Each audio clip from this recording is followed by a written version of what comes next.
salut les filles. Salut, vous allez bien? Qu'est-ce que tu fais? Bon, je prends l'heure. Ça te dirait de faire une balade avec nous? Je dois un matin là, ça va être impossible. Ah, dommage. T'aurais pu rester dormir chez nous. On aurait pu en parler. C'est mal barré, hein. Il y a des tensions à la maison. Ah, dommage. C'est dommage parce que c'est super calme chez vous. Enfin, c'est bien quoi. Ah ouais, à part le vieux à côté, Comment que il du bruit. déjà? Archibald. Archibald Auguste. Auguste. Archibald Auguste. Voilà. Il ressemble à Gandalf. Gandalf. Horrible. Qu'est-ce qu'il a? Enfin, il fait pas si peur que ça quoi. Si, en plus l'autre jour, il nous faisait peur. Il était assis sur les marches, il attendait on ne sait quoi. Il était là. Je sais pas combien de temps ça faisait. On est passé vite. Oh, il faut trop la trouille. Il habite où? Là, la maison qui fait peur. Ah ouais. Tu sais, si ça se trouve, il est plus sympa que mes parents. Oh, dis pas ça. Ça va s'arranger chez toi. Ouais. T'inquiète. Bon, bah, j'y vais les filles. Ok. Allez, salut. les Bye. Bon courage. Merci.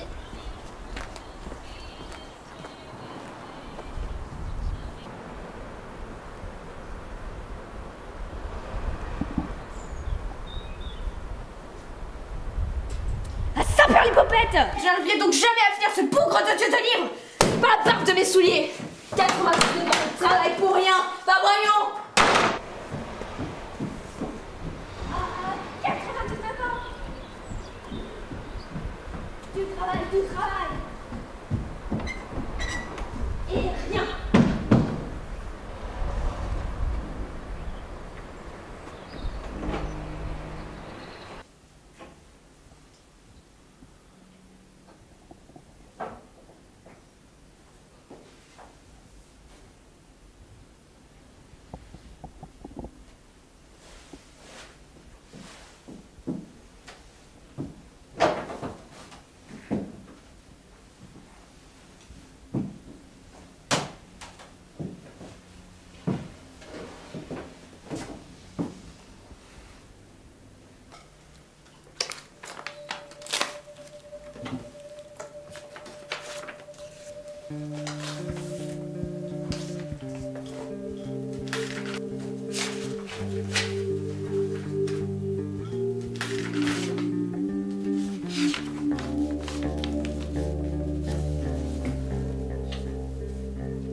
Il était une fois, dans la pénombre de l'effrayant royaume de Gobus, sur la colline lointaine de Bartabou, le sombre château d'un monstre.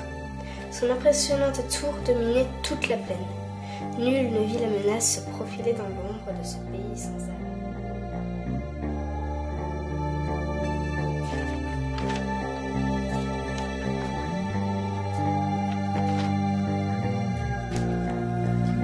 Au petit matin, elle était encore cachée dans cet abri de fortune. La fatigue la submergeait, mais il fallait absolument avancer pour trouver de l'aide. Le monstre ne lui laisserait aucun répit. Au même moment, une jeune fille entra dans la pièce sombre de la maison d'Archibald Auguste et commença la lecture de son livre magique. Mais qu'est-ce qui m'arrive ?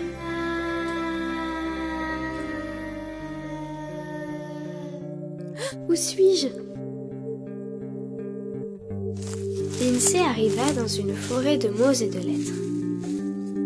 Stupéfaite, la jeune fille voulut se convaincre de l'existence de ces arbres merveilleux et attrapa une lettre. Elle poursuivit son chemin, traversant monts et vallées, affrontant une pluie de lettres.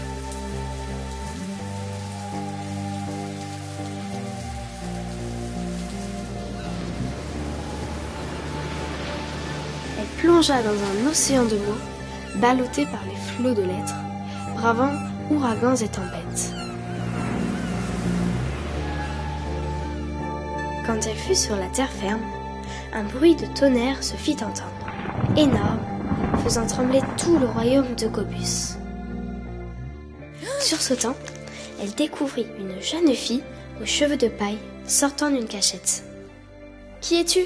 Où suis-je » ? Je m'appelle Naomi. Tu es sur le territoire de Gobus le Gobeur. Cache-toi et ne fais surtout pas de bruit. Gobus le Gobeur est un être riche, bête. Mais il est très rusé. Il essaye de contrôler le monde. Je me suis échappée. Il ne doit pas me retrouver. Et où est-il, ce Gobus?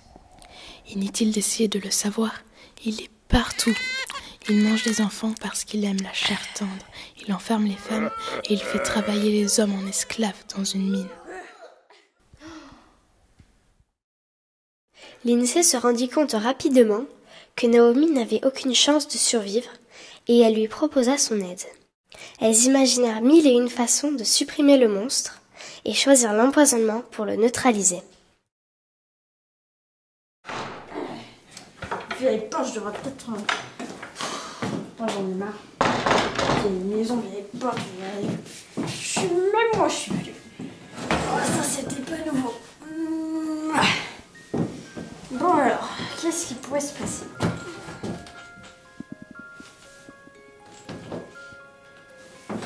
Mais j'ai jamais écrit ça moi! Mais d'où ça vient ça? Calme-toi, Archibald. Lis la dernière phrase. Elles imaginèrent 1000 façons de supprimer le monstre et choisir l'empoisonnement pour éliminer Gobus le Gobeur. Mais tant de violence, tant de haine! Non! Je n'accepte pas ceci! Je transformerai cette haine et cette violence en mots et en phrases! Ah voilà, c'est bon. Un maximum. Voilà.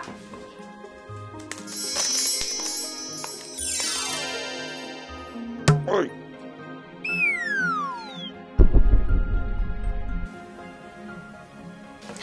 Voilà une fin qui me convient mieux. Après 99 ans de travail acharné, finir un livre comme ça, c'est... On peut en être fier et heureux.